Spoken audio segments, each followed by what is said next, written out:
मनवादी व्यवस्था से अपनी बात कही है, क्योंकि वो संविधान को मानने वाले नहीं हैं।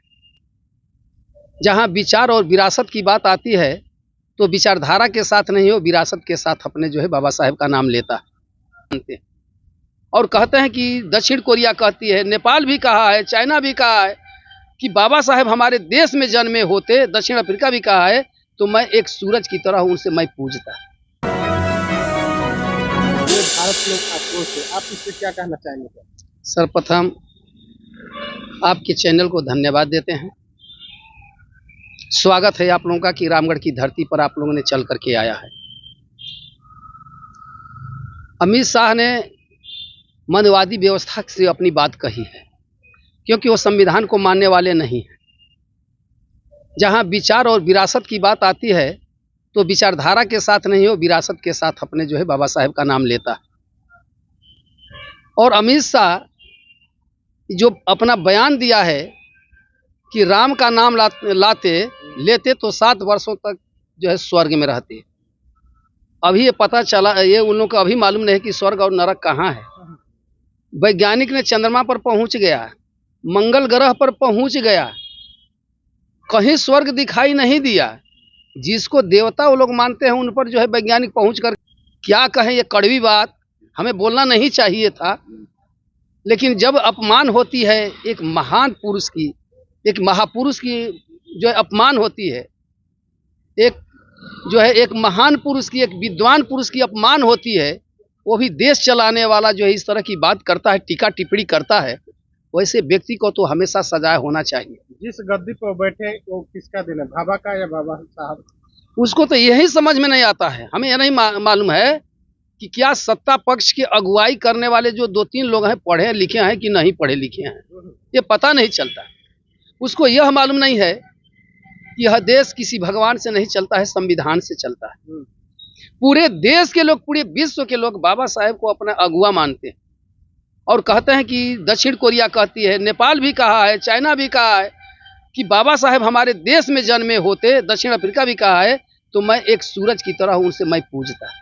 लेकिन खेद है कि ऐसे मनवादी व्यवस्था के बीच में बाबा साहेब ने जन्म लिया और ऐसी व्यवस्था के अंदर उसको ये भी मालूम नहीं है अमित शाह को कि जिस समय संविधान बन रहा था उस समय भी पार्लियामेंट में बोला कि हे राम के नाम से संविधान लिखा जाएगा, किसी ने बोला कि ओम नमः के नाम से संविधान लिखा जाएगा, किसी ने बोला कि हरिओम के नाम से संविधान लिखा जाएगा, किसी ने बोला कि अल्लाह के नाम से संविधान लिखा जाएगा। तो बाबा साहब ने एक ही बात बोला कि संविधान लिखा जाएगा, तुम्हारे भगवान वोट दो, यदि तुम्हारे भगवान जीत जाते हैं तो भगवान के नाम से संविधान लिखा जाएगा, अगर तुम्हारे भगवान हार गए तो मान लेना कि इंसान एक मानवता के नाम पर संविधान लिखा जा रहा है।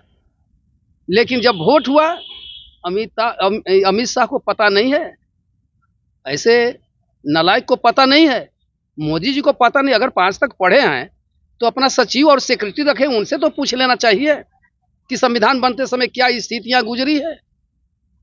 उस समय जब चुनाव हुआ, चुनाव में उन लोगों का भगवान हार गया। बाबा साहब ने बोला कि आज तक पार्लियामेंट के अंदर भगवान का नाम मत लेना, क्योंकि तुम्हारा भगवान इसमें हार चुका है।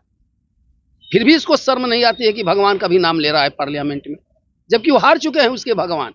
और उसी समय हम भारत के लोग प्रिम्बल में दिए गए हैं we the people of India, और ये भी लोगों को शर्म नहीं आती है, पढ़े लिखे अच्छे लोगों को, कि हिंदुस्तान बोलता है। अगर संविधान की नहीं जानकारी है, जिसको पढ़ा लिखा नहीं है, तो हिंदुस्तान बोल सकता है। लेकिन जो पढ़ा लिखा है, संविधान की कुछ जानता है अंश को, वो कभी हिंदुस्तान नहीं बोलेगा, क्योंकि we the people of the India है। हम भारत के लोग हैं, हम हिंदुस्तान के लोग नहीं हैं, हम आर्यावर्त के लोग नहीं हैं। क्या मांग है आप लोग? हम यही कहते हैं कि अपनी वाणी को वापस ले, क्षमा मांगे या इस्तीफा पद से दे। अगर क्षमा मांग लेते हैं तो क्या इस वाणी को रुक जाएगा? अब वाणी को नहीं रुका, लेकिन ऐसे करने वाले भविष्य में कभी कर नहीं सकते कि मैं देश के सामने जो है अपने सर को झुका रहे हैं, अपने को गलती को महसूस कर रहे हैं। ऐसे सर्वनाक होते हुए पार्टी का अध्यक्ष, बड़ी पार्टी का अध्यक्ष होते हुए भी उन्होंने इस तरह का जो काम किया, उसको ये होना चाहिए कि बड़ी पार्टी के रूप को कैसे, बड़ी वो अमित शाह नहीं झुक रहा है, पूरी पार्टी के लोग झुक रहे हैं, आरएसएस के लोग झुक रहे हैं, भाजपा के लोग झुक रहे हैं, बजरंग दल के लोग रहे हैं, शिवसेना के रहे हैं, हिंदू विश्व से, ये सारे जो उनके पार्टियां हैं, जो संगठन है, सारे लोग झुक रहे हैं। इसलिए ये कहेंगे कि जो जिम्मेवारी जो अमित शाह दिए हैं, अमित शाह को मैं यह कहना चाहता हूं कि हमारे सत्ता पक्षी मोदी जी इस काम को उठाएं। अन्य अगर ऐसे ही काम करते हैं तो आने वाला समय वही स्थिति होगी जो दूसरे की नजरों से जो देख रहे हैं कि हमें वो स्थिति होगी।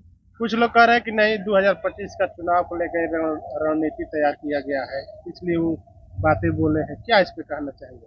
अभी इसको मालूम नहीं है कि 3 चीजें जो है अधिनियम 3 पास कर दिया, 1963 के अधिनियम को पास किया, अभी उनको मालूम नहीं है। 2019 के अधिनियम को पास किया, उसको मालूम नहीं है। ये सब 1991 के पास कर दिया, सब लोग उसमें सहमति जताए हैं, पक्ष विपक्ष दोनों सहमति जताए हैं।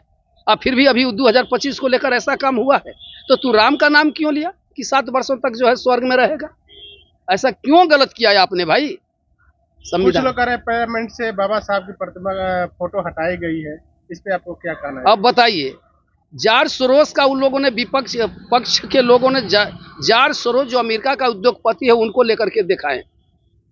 अब बताइए, भारत के संविधान में विदेश को महत्व दे रहा है, अभी शर्म आनी चाहिए।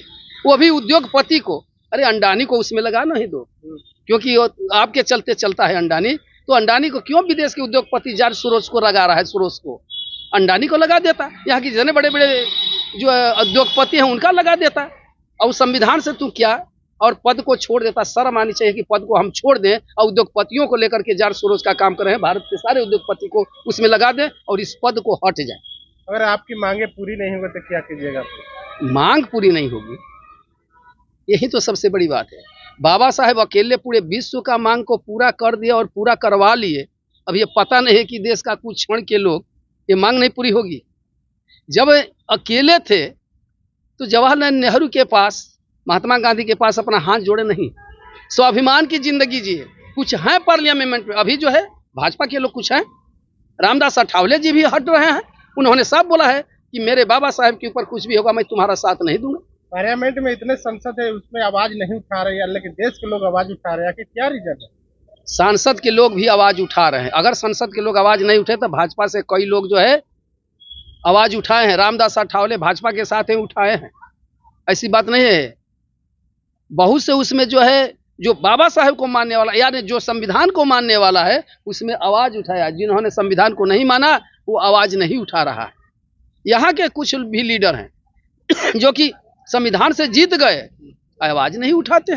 कुछ हैं लीडर संविधान से जीतते हैं, वहां जाने के बाद पार्लियामेंट में आवाज नहीं उठाए। क्या उनकी मानसिकता को आप कहो? ऐसे लोगों को क्या कहना चाहेंगे आप? ऐसे लोग कहेंगे कि धूर्तबाज लोग हैं, धूर्तबाज लोग हैं। झूठे पर कब तक चलेगा? 33 करोड़ देवता का पूरा कर दिए, 100 देवता का किसी का नाम याद नहीं है। धूर्तबाजी कब तक चलेगा? एक ने बाबा साहब ने संविधान अकेले एक बनाया और अकेले बना करके पूरे भारत को जो है दिखा दिया, और विश्व वाले नकल कर रहे हैं वो अकेले।